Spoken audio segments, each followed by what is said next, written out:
I'm going to tell you 4 stories on interviews and employment.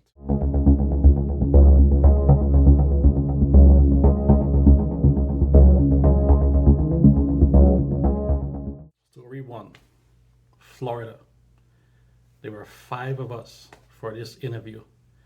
There was one white guy, I was the only black guy, and there were 3 other guys of Spanish descent. Typically, the interview process took about 20 minutes for a candidate. I was the 4th person to enter the room. While I was waiting my turn to do the interview, I engaged the white guy in a conversation, and he let it known that he had 5 previous check right failures. With that many failures, as a new pilot, you might as well start looking for a brand new career.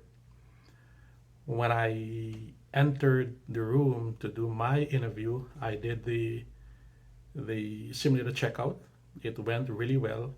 But in the process of doing that, the examiner said to me, I don't have enough flight time, so they couldn't hire me. This was troubling since the second thing at the top of my resume was my flight time, and I was invited to this interview based on my flight time. I left the room, the white candidate entered, and I walked away to wait for the transportation to take us back to the airport. At that time, I realized I had left my paperwork in the room. I ran back to the room to grab my paperwork.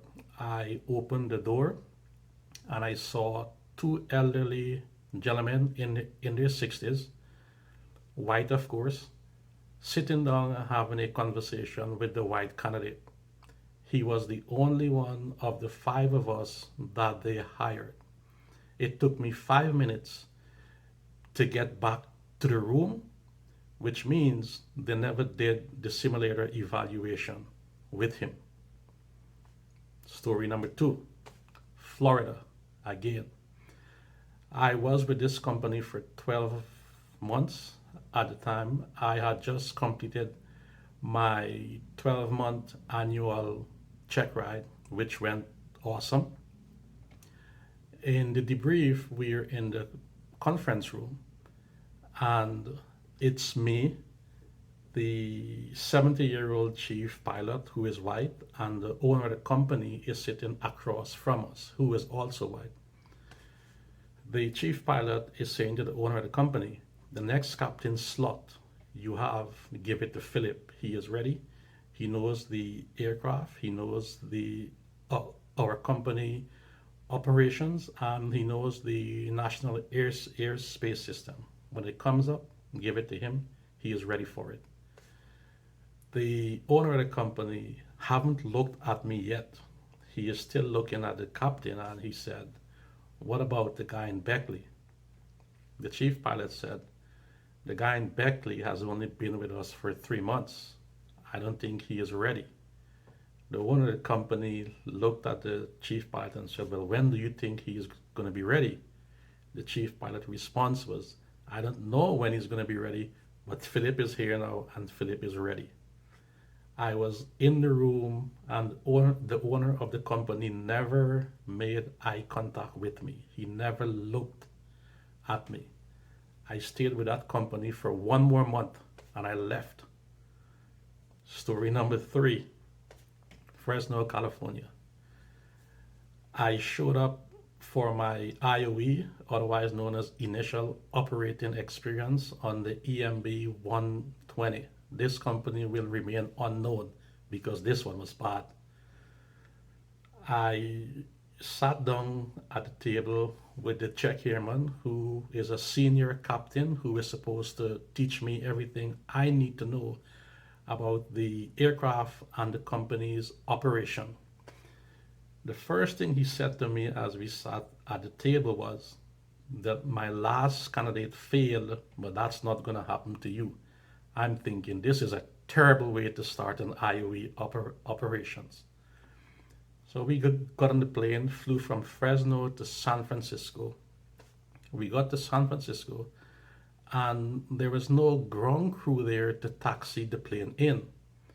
I have never heard someone use so many unpleasant language in a short space of time. He used the most colorful words.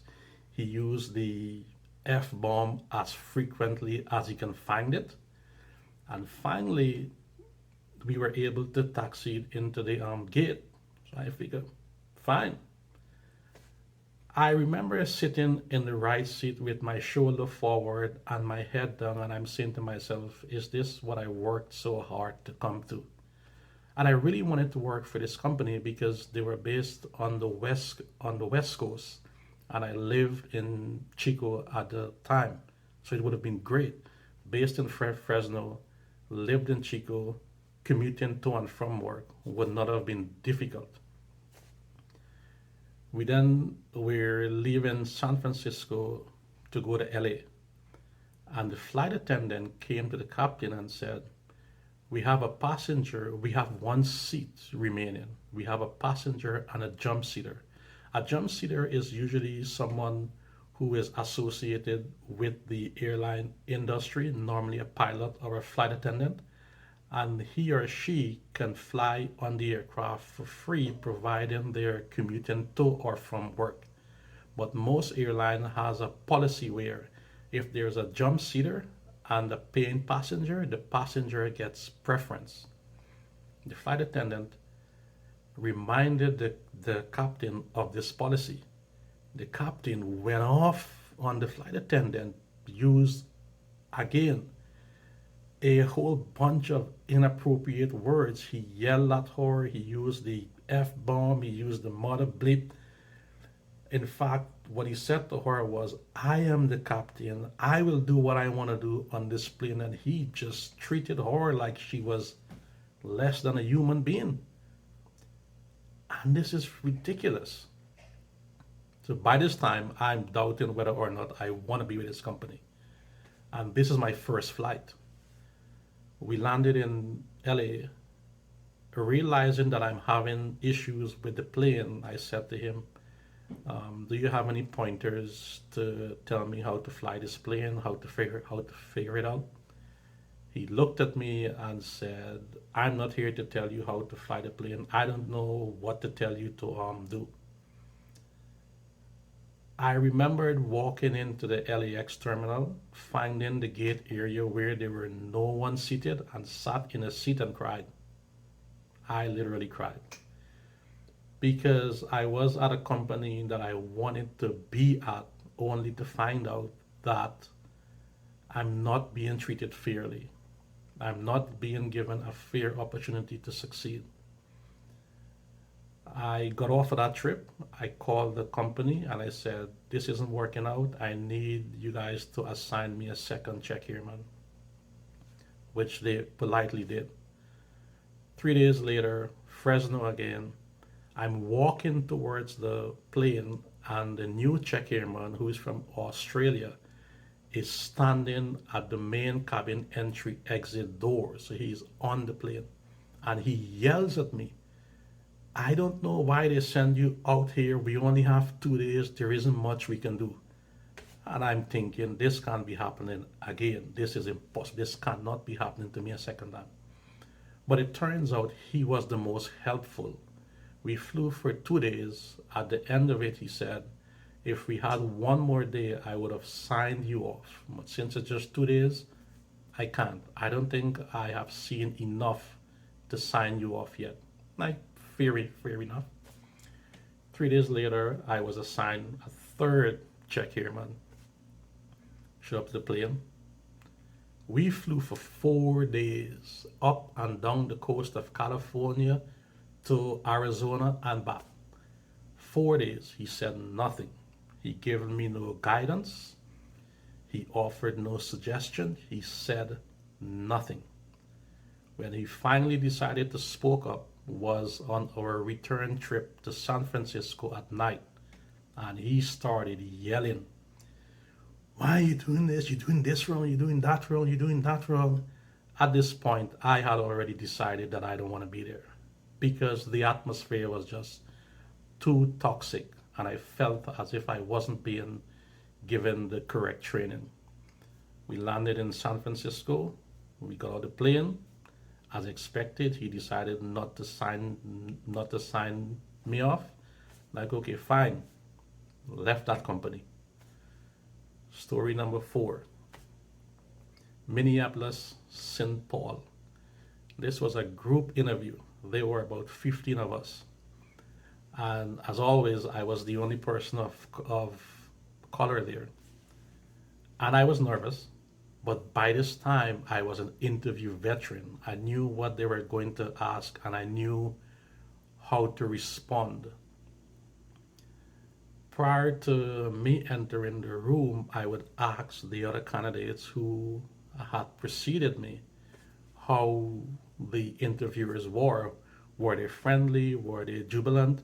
And most of them left the room smiling, and they said, yeah, they were really jubilant. They're really friendly. I'm going to pause here for a minute and tell you something about being black. We have this sixth sense. We can feel when someone is thinking unpleasant thoughts about us. We can feel when someone is saying, what gives you the right to be here? How dare you try to come into my world? We can feel that here. At least I know I can. When it was my turn and I walked into the room, I felt that. I felt that look of disgust towards me. I felt that disdain, that despicable feeling towards me. I felt that. And I'm like, holy crap. But me being who I am, I went in there and I'm gonna put my best foot forward, and I'm gonna present myself in a professional manner. There were 2 of them, as most interviews. There was one lady who represented HR, and there was one guy who represented the pilots. As I sat down, I began to engage with the lady from HR. She was clearly disinterested. When you're a veteran interviewer or an interviewee, you can tell when someone is not interested in what is it you're saying, or what is it, or even being there. She was like that. While I was speaking with her, the captain was on his phone. Um, we got through that painfully. Then I turned towards the captain. The captain was extremely rude, extremely unprofessional. In aviation, there is a safe way for us to get to the airport. It's called an approach plate. And part of the interview process is to give the candidate the interview plate and ask the candidate to read it. There is a specific way to correctly read this plate. The captain picked up the approach plate and literally threw it in my direction and said, here, read that. I said, okay. I read it. I give it back to him. And at this point, while I'm speaking with the captain, the HR lady is now on her phone, clearly indicating that for her, this interview is over and she is not interested. I left that interview and we were all gathered at the airport in Minneapolis, St. Paul, waiting for our flight back.